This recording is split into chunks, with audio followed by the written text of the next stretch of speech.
বিশ্বনবী যখন দোয়া করলেন, ওই দোয়া যখন সাইয়েদনা ওমরে ফারুকের হৃদয়ে স্পর্শ করলো, সাইয়েদনা ওমরে ফারুক সব সময় বিশ্বনবীরে ফলো করতে আরম্ভ করলেন।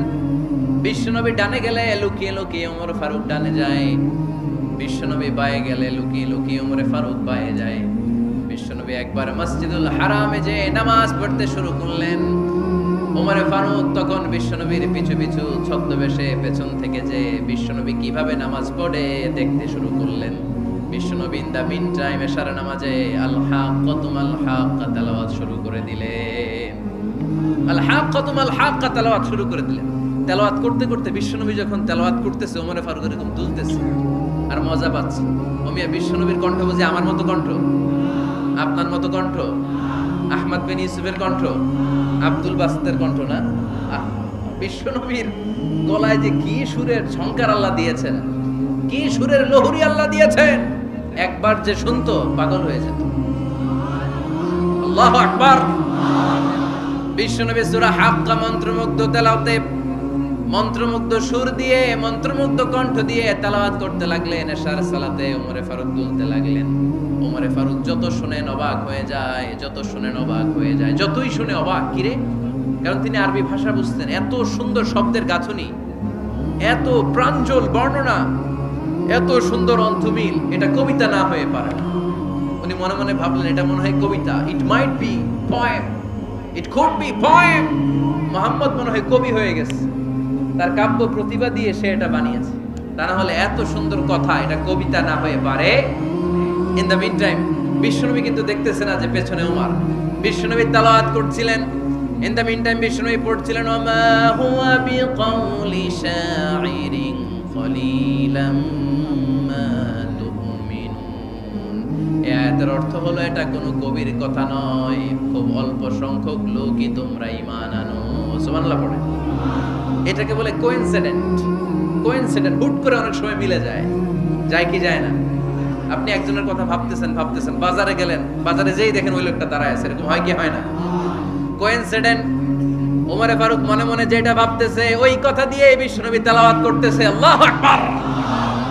বিশ্বনবী যে আয়াত তেলাওয়াত করছিলেন, আয়াতের অর্থ হলো এটা কোনো কবির বানানো কবিতা না, খুব অল্প সংখ্যক লোকই তোমরা ঈমান আনো। ওমরে ফারুক আটকে উঠলেন, থমকে দাঁড়ালেন। ঘটনা কি? আমি মনে মনে ভাবলাম কি রে, এত সুন্দর কথা, এটা তো মানুষের কথা হতে পারে না, এটা নিশ্চয়ই কবিতা, কবির কথা। কিন্তু মুহাম্মদ এখন আবার পড়তেছে ওমা হুয়া বিকাউলি শাইর, এটা কোনো শায়েরের কবির কথা নয়। কলিলাম মা তুমিনুন, অল্পই তোমরা ঈমান আনো। তার মানে আমার মনে যা চলে মুহাম্মদ এটা টের পায়। মুহাম্মদ গণক। নাউজুবিল্লাহ পড়বেন না? মুহাম্মদ অনেক বড় মাপের একজন গণক। মানুষের হৃদয়ে কি চলে, মনে মনে কি ভাবে, মুহাম্মদ না দেখেও বলে দিতে পারে। ইন দা মিন টাইম বিশ্বনবী পরের আয়াতে বললেন ওয়ালা বিকাউলি কাহিনিন কলিলাম মা তাযাক্কারুন। এই আয়াতের অর্থ হলো এটা কোনো গণকের বানানো গণনা নয়, খুব অল্প সংখ্যক লোকই তোমরা উপদেশ হিসেবে এটাকে মানো। সুবহানাল্লাহ পড়েন। এবার আর ওমরে ফারুকের সহ্য হয় না, কি আজীব তামাশা। প্রথমে মনে করলাম কবিতা, মুহাম্মদ কয় কবি না, সে কবি না, এটা কবিতা না। তারপর ভাবলাম সে গণক, সে আয়াত পরে পরে বলে দিল এটা গণনা নয়, তাহলে এটা কি? এটা কি কবিতাও না, গণনাও না, তাহলে এটা কি? বিশ্বনবী তখন বললেন তানজিলুম মির রাব্বিল আলামিন। সুবহানাল্লাহ পড়েন। পরের আয়াত ছিল তানজিলুম মির রাব্বিল আলামিন। এটা দুনিয়ার কোনো কবির বানানো কবিতা না, এটা কোনো গণকের গণনা না, এটা কোনো সাহিত্যিকের বানানো সাহিত্য নয়, এটা মহাবিশ্বের পরিচালক রব্বুল আলামিনের কাছ থেকে পাঠানো কিতাব কোরআন। সূরা হাক্কার ধাক্কায় ওমরে ফারুক গাইড। প্রথমে ধাক্কাটা লাগলো যে দোয়া। বিশ্বনবী তাহাজ্জুদে কেঁদে দোয়া করলেন, আল্লাহ হয় আবু জাহেল রে দিবা নাইলে ওমর রে দিবা। ওই দোয়া ওমরে ফারুকের হৃদয়ে ছোঁয়া লেগেছে। এরপর হাক্কা, সূরাতুল হাক্কা দিয়ে দিলে এক ধাক্কা। এই ধাক্কা খেয়ে উথাল পাথাল হৃদয়ের মধ্যে, হায় রে এ কি বাণী, এ কেমন কথা, কে মুহাম্মদ? তারপরও শয়তানের ওয়াসওয়াসা আছে না নাই? আল্লাহ বলে যতই ওয়াসওয়াসা ওমরকে দেয়া হোক, আমি ওমরে ফারুককে মুসলিম উম্মতের সেনাপতি বানিয়ে ছাড়বো, আমি সেনাপতি বানাবো। প্রথমে দোয়ার ছোঁয়া লাগালেন, তারপর সূরা হাক্কা দিয়ে ধাক্কা মারলেন। এরপরে রব্বুল আলামিন বলেন, এবার 3 নাম্বার ডোজ সূরা তাহা দিয়ে আমি তোমার হৃদয়টারে উজালা বানায় দেব রে উম্মাহ। শয়তান ওদিক দিয়ে ওয়াসওয়াসা, খেলা দুই দিক থেকে চলতেছে। আল্লাহ তাআলা হেদায়েতের রাস্তায় টানছে, শয়তান জাহান্নামের দিকে টানছে। ঘোষণা দেয়া হলো মক্কায়, মুহাম্মদের মাথা কেটে এনে দিলে এত এত স্বর্ণ মুদ্রা দেয়া হবে। ওমরে ফারুক রাজি হয়ে গেলেন, নাঙ্গা তলোয়ার নিয়ে বিশ্বনবীর মাথা কাটার জন্য ছুটলেন। নাউজুবিল্লাহ পড়বেন না? বনু জাহরা গোত্রের এক লোক বলে, আইনা ইয়া আমার, কই যাও? মুহাম্মদের মাথা কাটতে যাই। আরে মুহাম্মদের মাথা কাটতে যাও? তোমার বোন ফাতিমা বিনতে খাত্তাব আর তোমার বোন জামাই সাঈদ কদ সাবা, এরা তো ধর্ম ত্যাগ করে ফেলছে। এটা তো আমাদের ধর্ম ত্যাগ করে মুহাম্মদের ফলোয়ার হয়ে গেছে। আগে ওমর ঘর সামলাও, পরে মুহাম্মদের মাথা কাটতেছে।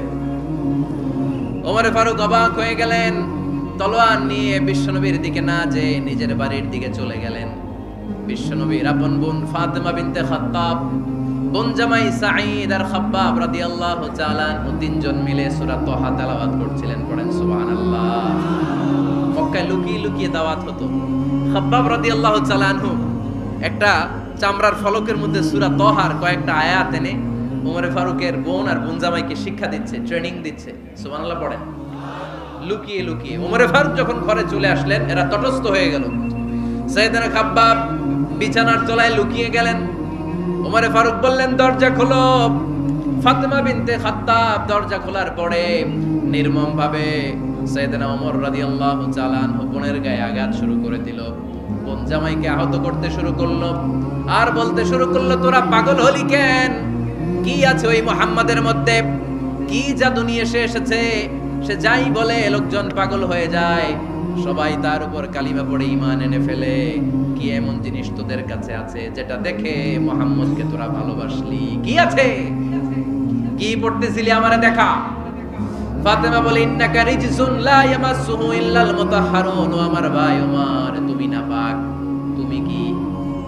লা ইয়ামাসসুহু ইল্লাল মুতাহহারুন, পবিত্রতা অর্জন না করেই কোরআন ধরা যায় না। সুবহানাল্লাহ পড়েন। ওমরে ফারুক গোসল করে আসলেন, কারণ ধাক্কা তো আগে কয়েকটা খাইছে। কথা বুঝেন নাই বোধহয়? প্রথমে দোয়ার ধাক্কা, পরে কোন সূরা দিয়ে ধাক্কা? হাক্কা দিয়ে ধাক্কা। 3 নম্বরে এখন আরেকটা ধাক্কা খাবে। গোসল করে আসলেন। ফাতিমা বিনতে খাত্তাব বললেন, গোসল যখন করে এসেছেন, এই নেন। ওমরে ফারুক এবার চামড়ার কাপড়ের মধ্যে সূরা তাহার প্রথম আয়াতের দিকে নজর করলেন। নজর করেই কোরআনের প্রেমে পড়ে গেলেন। পড়েন সুবহানাল্লাহ। ওমরে ফারুক পড়তে আরম্ভ করলেন, তাহা মা আনজালনা আলাইকাল কুরআনা লিতাশকা ইল্লা তাযকিরাতান লিমান ইয়াখশা তানজিলাম মিম্মান খালাকাল আরদা ওয়াস সামাওয়াতিল উলা। সুবহানাল্লাহ পড়েন। উনি পড়তে আরম্ভ করলেন, তাহা মা আনজালনা আলাইকাল কুরআনা লিতাশকা, এই কোরআনকে আমি তোমাদের হতভাগ্য থাকার জন্য পাঠাই নাই। এটা রব্বুল আলামিনের পক্ষ থেকে এসেছে। যারা রবকে ভয় করে তাদের জন্য আছে উপদেশ। যিনি আকাশ বানিয়েছেন, জমিন বানিয়েছেন, ওই আল্লাহ তাআলা নিজেই এই কোরআন পাঠিয়েছে। আওয়াজ করে পড়তে হবে, আল্লাহু আকবার। উনি খুব ভালো আরবি জানতেন। সূরা তাহা পড়ার পরে আর ধৈর্য ধারণ করতে পারে না। ওমরে ফারুক ছোট্ট বাচ্চার মতো কান্না শুরু করে দিলেন। আল্লাহু আকবার। সূরা তাহাটা হাতে নিয়ে, তলোয়ারটা হাতে নিয়ে বিশ্বনবীর দিকে ছুটতে আরম্ভ করলেন। আইনা মুহাম্মদ, কোথায় মুহাম্মদ? তোমরা আমাকে মুহাম্মাদের কাছে নিয়ে চলো। বিশ্বনবী তখন সাফা পাহাড়ের পাদদেশে দারুল আরকাম ইবনে আলকামের ঘরে লুকিয়ে লুকিয়ে কোরআনের দাওয়াত দিতেন। ওমরে ফারুককে পাগলের মতো ছুটে আসতে দেখে বিশ্বনবীর চাচা হামজা ইবনে আব্দুল মুত্তালিব বলল, নবী আপনি পালান। ওই যে খাত্তাবের বেটা ওমর আপনাকে অপমান করার জন্য, আক্রমণ করার জন্য তেড়ে এসেছে। সাহাবীরা বললেন, নবী আপনি পালিয়ে যান, আমরা সামাল দেব। বিশ্বনবী বললেন, না আমি পালাবো না, বরং তোমরা সরে যাও। ওমর ইবনে আল খাত্তাবকে আমার দরবার পর্যন্ত আসতে দাও। আমার আমার তো মনে হচ্ছে ওই যে তাহাজ্জুদের নামাজ শেষে চোখের পানি ছেড়ে যে আমি আল্লাহর কাছে দোয়া করেছি, আজকে আমার ওই দোয়াটা কবুল হতে শুরু করেছে। আমার তো মনে হচ্ছে আমার দোয়া কবুল হবে, আসতে দাও। ওমর ফারুক এসে বললেন, আশহাদু আল্লা ইলাহা ইল্লাল্লাহ ওয়া আশহাদু আন্না মুহাম্মাদান আবদুহু ওয়া রাসূলুহু। আমি সাক্ষ্য দিলাম আল্লাহ ছাড়া কোনো ইলাহা নাই, নিশ্চয়ই আপনি আল্লাহর প্রেরিত বান্দা এবং রাসূল। পড়েন সুবহানাল্লাহ। ওমর ফারুক যখন কালিমা শাহাদা পড়ে মুসলমান হয়ে বিশ্বনবীর হাতে হাত রাখলেন, মুসলিম সাহাবীদের মধ্যে খুশি আর আনন্দের বন্যা বয়ে গেল। মুসলিম হাতে গোনা সাহাবারা আল্লাহর প্রশংসা করলেন। বিশ্বনবী সাইয়েদনা ওমর ফারুককে জড়িয়ে ধরলেন। ওমর ফারুক এবার বিশ্বনবীরে বললেন, নবী গো, আলাসনা আলাল হক, আমরা কি সত্যের উপরে আছি নাকি আমরা ভুলের উপরে আছি? বিশ্বনবী বললেন, বালা নাহনু আলাল হক, আমরাই সত্যের উপরে আছি। সুবহানাল্লাহ পড়েন। আলাসনা আলাল হক, নবী আমরা কি সত্যের উপরে নাই? হ্যাঁ অবশ্যই ওমর, তুমি সত্যের উপরে আছো। ওমর ফারুক বললেন, তাহলে ফাফিমাল ইখতিফা, তাহলে লুকায় লুকায় আর দাওয়াত দেব কেন? আমি তো কালিমা পড়ে ফেলছি, আসেন আমার সাথে বের হই। ফাফিমাল ইখতিফা, আর লুকায় লুকায় কেন? আসেন আমরা বাইরে বের হই। বিশ্বনবী বললেন, ওমর এটা মাক্কি জীবন, এখানে আমরা একটু গোপনে গোপনে দাওয়াত দিতে চাই। ওমর ফারুক বলে, না, আমার দায়িত্ব, আমি একটা মিছিল দিতে চাই নবী। আল্লাহর নামের তাকবীর দিতে দিতে দারুল আরকাম থেকে শুরু করে মসজিদুল হারাম পর্যন্ত একটা মিছিল দিয়ে আমি মক্কা কাঁপাইয়া দেব। অনুমতি দেন। বিশ্বনবী দিতে চায় না।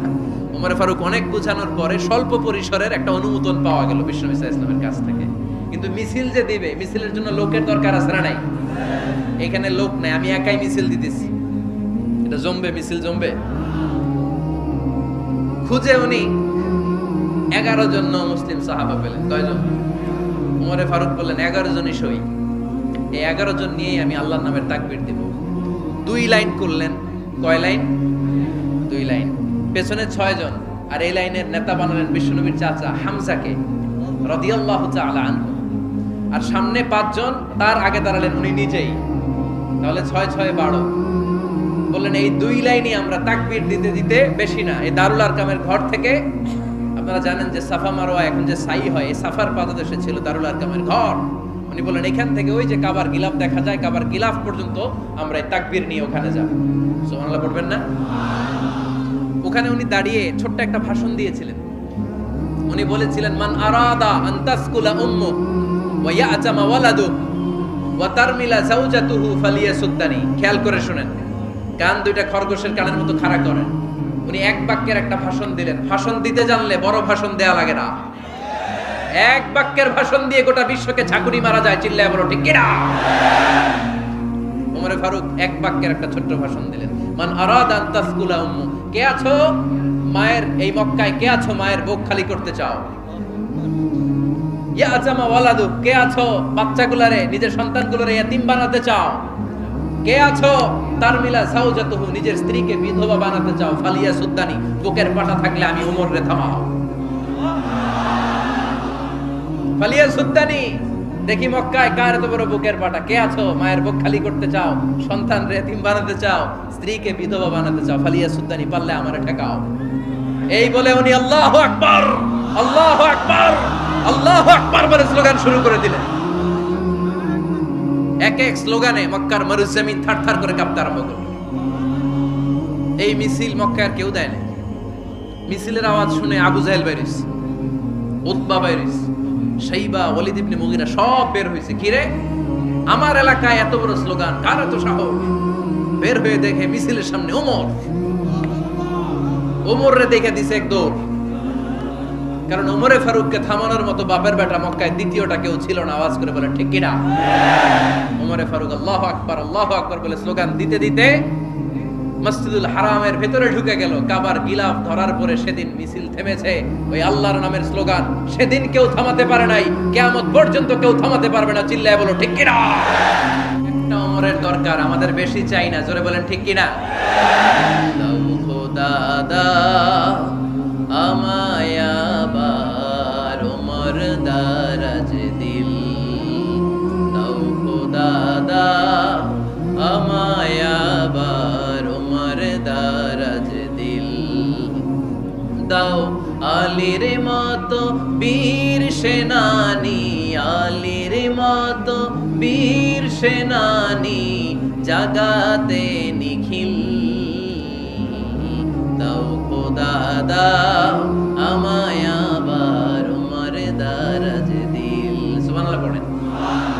একটা উমর লাগবে, চিল্লায় বলেন কয়টা? ওই উমরের অপেক্ষায় বাংলাদেশ সহ গোটা মুসলিম উম্মাহ, ঠিক কি না? একটা উমরই যথেষ্ট। আমাদের সেন্ট্রাল লিডারশিপ নাই তো, আমাদেরকে এদিকে লাথি মারলে আমরা ওইদিকে যাই, ওদিক থেকে গুতা মারলে আমরা এদিকে যাই। আমাদের রিপ্রেজেন্টেটিভ, আমাদের প্রতিনিধিত্ব করার মতো কোনো কেন্দ্রীয় লিডারশিপ নেতৃবৃন্দ গোটা বিশ্বে নাই, ঠিক কি না? আমরা সেই উমরে ফারুকের অপেক্ষায়, আমরা সেই ইমাম আল মাহদির অপেক্ষায়। এই উমরে ফারুক আমাদের মডেল, ঠিক কি না? থার্ড ইন পজিশন এই পুরো উম্মতের মধ্যে ওনার পজিশন নাম্বার 3। 1 নাম্বার পজিশন বিশ্বনবীর, কার? 2 নাম্বার পজিশন কার? আবু বকর। 3 নাম্বার পজিশন কার? ওমরে ফারুকের। বিশ্বনবী বলতেন লা নবিয়্যা বা'দি, লা নবিয়্যা বা'দি, আমার পরে কোনো নবী নাই। ওয়ালা রাসূলা, আমার পরে কোনো রাসূলও নাই। আমার নবীর পরে আর কোনো নবী আছে? আমার নবীর পরে আর কোনো রাসূল আছে? এই যে কাদিয়ানি যে একটা সম্প্রদায় আছে, এরা কি মুসলিম নাকি অমুসলিম? মুসলিম সম্প্রদায়ের সাথে এদের কোনো সম্পর্ক নাই, চিল্লা বলেন ঠিক কি না? এরা যদি মুসলমান হতে চায়, আমার নবী দ্য লাস্ট মেসেঞ্জার বিশ্বনবীকে খাতামুন নবী হিসেবে সংবাদ সম্মেলন করে গোটা বিশ্বকে জানায় দিতে হবে, তারপরে তাদেরকে আমরা মুসলিম হিসেবে স্বীকৃতি দিব, চিল্লা বলেন ঠিক কি না? তা না হলে তারা কোন ধর্মের এটাকে জানাই দিতে হবে। No inferiority complex, no identity crisis. Identity ক্রাইসিসে থাকা যাবে না, আপনারা কোন ধর্মের এটা জানায় দেন। আপনারা বিশ্বনবীরও শেষ নবী মানবেন না, আবার মুসলিম বলেও নিজেদেরকে ট্যাগ লাগাতে চাইবেন। সাধারণ মুসলমানরা এটা এই ধোঁকাবাজি মানে না, চিল্লায় বলেন ঠিক কি না? আমার নবীর পরে কোনো নবী নাই, আমার রাসূলের পরে কোনো রাসূল নাই, ঠিক কি না? আল্লাহর হাবিব বলতেন লাউ কানা বা'দি নাবিয়্যুন লাকানা উমর, তবে আমার পরে যদি নবী হওয়ার যোগ্যতা কারো থাকে, আমার ওমরের ওই যোগ্যতা আছে। সুবহানাল্লাহ পড়েন। প্রভু তুমি বলেছো রাসূল দেবে না, বলনি দেবে না ওমর, বলনি দেবে না হামজা তারি, খালিদ বিজয় সমর। প্রভু তুমি বলেছো রাসূল দেবে না, বলনি দেবে না ওমর, বলনি দেবে না হামজা তারি, খালিদ বিজয় সমর। প্রভু তুমি বলেছো রাসূল দেবে না। সুবহানাল্লাহ পড়েন। এজন্য আমরা একটা ওমর চাই। কয়টা? বেশি লাগবে? নেতার মতো নেতা কয়টা লাগে? জোরে বলেন কয়টা? Enough, that's enough. Omar Farooq our superhero. ওনার সাথে বিশ্বনবী সাল্লাল্লাহু আলাইহি ওয়াসাল্লামের মুসাহারার সম্পর্ক ছিল। ওমরে ফারুক যে বিশ্বনবীর শ্বশুর, এটা অনেকে জানেই না। ওমরে ফারুক রাদিয়াল্লাহু তাআলা আনহু বিশ্বনবীর শ্বশুর ছিলেন, এটা আজকে নতুন শুনছেন। কে কে হাত তোলেন? দেখছেন হুজুর? সঠিক বলছি না আমি? অনেকে আমরা জানিই না। মাশাআল্লাহ, জানতে লজ্জা নাই, শিখতে লজ্জা নাই। লজ্জা হচ্ছে অজ্ঞতায় আর মূর্খতায়, ঠিক কি না? আমরা শিখতে রাজি আছি। যে কথা বলে আমরা তার ছাত্র। আমার আগে হুজুর কথা বলতেছিলেন, আমরা ছিলাম ছাত্র। এখন আমি কথা বলতেছি, এখন আমরা সবাই হয়ে গেছি ছাত্র, ঠিক কি না? যিনি বলেন তিনি শিক্ষক, বাকিরা আমরা ছাত্র, ঠিক কি না? 4 খলিফার 2 খলিফা, ইসলামের 4 খলিফার 2 খলিফা বিশ্বনবীর মেয়ের জামাই, আর বাকি 2 খলিফা বিশ্বনবীর শ্বশুর। সুবহানাল্লাহ পড়েন। সাইয়েদনা আলী রাদিয়াল্লাহু তাআলা আনহু, সাইয়েদনা উসমান যুন নূরাইন বিশ্বনবীর মেয়ের জামাই। উসমান রাদিয়াল্লাহু তাআলা আনহুর কাছে বিশ্বনবী 2 মেয়েকে বিয়ে দিয়েছিলেন। একজন মারা যাওয়ার পরে আরেকজন। বিশ্বনবী বলেছেন এরপরে আরেকটা থাকলে ওইটারও বিয়ে দিতাম। সুবহানাল্লাহ পড়বেন না? 2 জন ছিল মেয়ের জামাই আর 2 জন ছিল শ্বশুর। সাইয়েদনা আবু বকর শ্বশুর, বিশ্বনবীর স্ত্রী আম্মাজান আয়েশা রাদিয়াল্লাহু তাআলা আনহার বাবা। বিশ্বনবীর স্ত্রী আম্মাজান হাফসা রাদিয়াল্লাহু তাআলা আনহার বাবা ছিল সাইয়েদনা ওমর ফারুক। চিল্লায় পড়েন আল্লাহু আকবার। জানো তো পজিশন না? সাইয়্যিদু কুহুলিল জান্নাহ, জান্নাতে যত নারীরা যাবে, নারীদের সর্দারিনী হবে সাইয়্যিদাতুনা ফাতেমা রাদিয়াল্লাহু তাআলা আনহা। এই ফরিদপুরের যত ইয়াং স্টারেরা তোমরা যারা জান্নাতে যাবে তোমাদের লিডার হবে সাইয়েদনা হাসান আর হুসাইন রাদিয়াল্লাহু তাআলা আনহুমা। আর বয়স্ক মুরব্বীরা যারা জান্নাতে ঢুকবেন আপনাদের লিডার হবে সাইয়েদনা আবু বকর আর সাইয়েদনা ওমর ফারুক রাদিয়াল্লাহু তাআলা। সুবহানাল্লাহ পড়তে পারলেন না? ওমর ফারুক এটা সাধারণ কোনো ক্যারেক্টারিস্টিক্স নয়, ওনাকে আল্লাহ তাআলা নলেজও দিয়েছেন আবার দিনদারিও দিয়েছেন। আমার দিনী ভাইয়েরা খেয়াল রাখবেন, কোনো আলেমের মধ্যে বা কোনো নেতার মধ্যে যদি এই দুইটার সমন্বয় আপনি পান, যে তার জ্ঞানও আছে আবার দিনদারিও আছে, he belongs the knowledge and he belongs the তাকওয়া, সে গোটা বিশ্বকে জয় করে ফেলবে। ঠিক কিনা? যার মধ্যে জ্ঞান আছে, যার মধ্যে তাকওয়া আছে, তারে কেউ থামায় রাখতে পারে? ওমরে ফারুককে এই দুই নেয়ামত দিয়ে ধন্য করেছে কে? সহিহ বুখারীর বর্ণনা, বিশ্বনবী সাহাবীদের সামনে একটা স্বপ্নের কথা বলছেন। বিশ্বনবী বললেন, আমি স্বপ্নে দেখলাম আমার আঙ্গুলের ফাঁকা থেকে দুধ বের হচ্ছে, আমি তৃপ্তি সহকারে দুধ খেলাম। খাওয়ার পরে দেখলাম আঙ্গুলের মধ্যে একটু দুধ লেগে আছে। আমার আঙ্গুলে অতিরিক্ত লেগে থাকা দুধটা আমি ওমরে ফারুকের মুখের মধ্যে লাগিয়ে দিলাম। সাহাবারা বললেন, ইয়া রাসূলুল্লাহ, ইয়া হাবিবাল্লাহ, মাযা আওয়ালতা বিহি, এই স্বপ্নের আপনি কি ব্যাখ্যা করলেন, আমরা তো বুঝলাম না। বিশ্বনবী বললেন, আওয়ালতু বিহি আল ইলম, আমি এই দুধ দিয়ে জ্ঞানের ব্যাখ্যা করেছি, কারণ ওমরকে আল্লাহ যেই জ্ঞান দিয়েছে গোটা বিশ্বের কাউকে এত জ্ঞান দেয় না। এজন্য স্বপ্নে যদি কেউ দেখেন যে আপনি দুধ খাচ্ছেন, তার মানে আল্লাহ তাআলা আপনার জ্ঞান বাড়ায় দিবেন। ওমরে ফারুককে দুধ খেয়ে অতিরিক্ত দুধের অংশটা বিশ্বনবী আবু বকর রাদিয়াল্লাহু তাআলা আনহুর মুখে দেন নাই, সাইয়েদনা উসমানের মুখে দেন নাই, আলী রাদিয়াল্লাহু তাআলা আনহুর মুখে দেন নাই। স্বপ্নে ওই অতিরিক্ত লেগে থাকা দুধটা বিশ্বনবী ওমরে ফারুকের ঠোঁটের মধ্যে লাগিয়ে দিয়েছেন। এই হাদিস থেকে প্রমাণ হয় আল্লাহ তাআলা জ্ঞানের নেয়ামতে সাইয়েদনা ওমরে ফারুককে ধন্য করেছেন। আবার বুখারীর বর্ণনা, বিশ্বনবী সাল্লাল্লাহু আলাইহি ওয়াসাল্লাম আরেকটা স্বপ্নের বর্ণনা দিচ্ছেন। তিনি বললেন, তোমাদের সবাইকে স্বপ্নে আমার সামনে দাঁড় করানো হলো। আমি দেখলাম তোমাদের কারো জুব্বা নাভি পর্যন্ত, কারো জুব্বা হাঁটু পর্যন্ত, কারো জুব্বা টাকনু পর্যন্ত। ওমরে ফারুককে যখন স্বপ্নে আমার সামনে দাঁড় করিয়ে দেয়া হলো, আমি দেখলাম ওমরের জুব্বা এত লম্বা, ওমর টেনে হিচড়ে তার জুব্বা নিয়ে সামনে হেঁটে যাচ্ছে। সাহাবারা বললেন, ফামাযা আওয়ালতা বিহি ইয়া রাসূলুল্লাহ, ও আল্লাহর রাসূল, এই স্বপ্ন দিয়ে আপনি কি বোঝাতে চাইলেন, আমরা কিছু বুঝলাম না। বিশ্বনবী বললেন, আওয়ালতু বিহি আদ-দীন, আমি এই হাদিসের দ্বারা দ্বীনের ব্যাখ্যা করলাম, যার জামা যত লম্বা তার দ্বীনদারি তত বেশি। সুবহানাল্লাহ, আসতে পড়েন। স্বপ্নে দেখলেন কোন সাহাবীর জুব্বা নাভি, কোন সাহাবীর হাঁটু, কারোটা টাকনু, কিন্তু ওমরে ফারুকের জুব্বা এত লম্বা, ইয়াজুরু সাওবাহু, তিনি তার জুব্বা টেনে হিচড়ে যাচ্ছেন। বিশ্বনবী বললেন, এটা দ্বারা আমি দ্বীন, আমি তাকওয়া, দ্বীনদারি তাকওয়া এটার ব্যাখ্যা করেছি। তার মানে ওমরে ফারুকের তাকওয়ার সামনে সব তাকওয়া পানি হয়ে যাবে। কোন সুবহানাল্লাহ। আল্লাহ তাআলা সাইয়েদনা ওমরে ফারুককে দ্বীনের জ্ঞান দিয়েছেন, তাকওয়া দিয়েছেন। যুবক ভাইয়েরা, যাকে আল্লাহ তাআলা দ্বীনের জ্ঞান দেয়, যাকে আল্লাহ তাআলা তাকওয়ার এই গুণ দিয়ে সমৃদ্ধ করে, তার জন্য গোটা বিশ্বের সব দরজাগুলোকে ওপেন করে দেয় কে? কত বড় মুত্তাকি ছিলেন সাইয়েদনা ওমরে ফারুক। মদিনার সমাজে কয়জন মুনাফিক ছিল বিশ্বনবী ছাড়া কেউ বলতে পারতেন না। বিশ্বনবী কোন সাহাবীকে মুনাফিকদের লিস্ট দিয়ে যান নাই, একজন সাহাবী ছাড়া। দেখি কেউ বলতে পারেন কিনা ওই সাহাবীর নাম? কি নাম? হুযায়ফা ইবনুল ইয়ামান রাদিয়াল্লাহু তাআলা আনহু। ওনাকে বলা হতো সাহিবু সিররি রাসূলিল্লাহ, আল্লাহ রাসূল সাল্লাল্লাহু আলাইহি ওয়াসাল্লামের গোপন তথ্যের ধারক বাহক। সুবহানাল্লাহ পড়বেন না?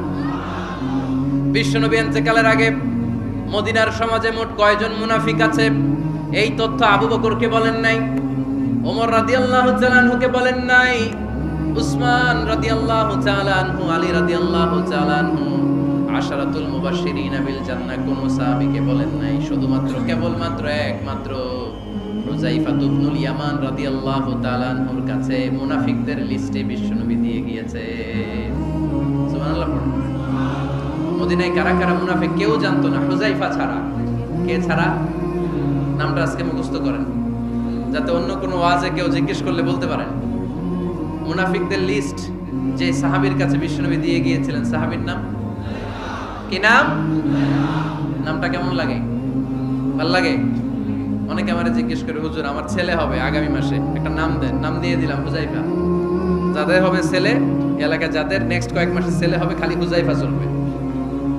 কি চলবে? ভাল লাগে নামটা? ভাল লাগে?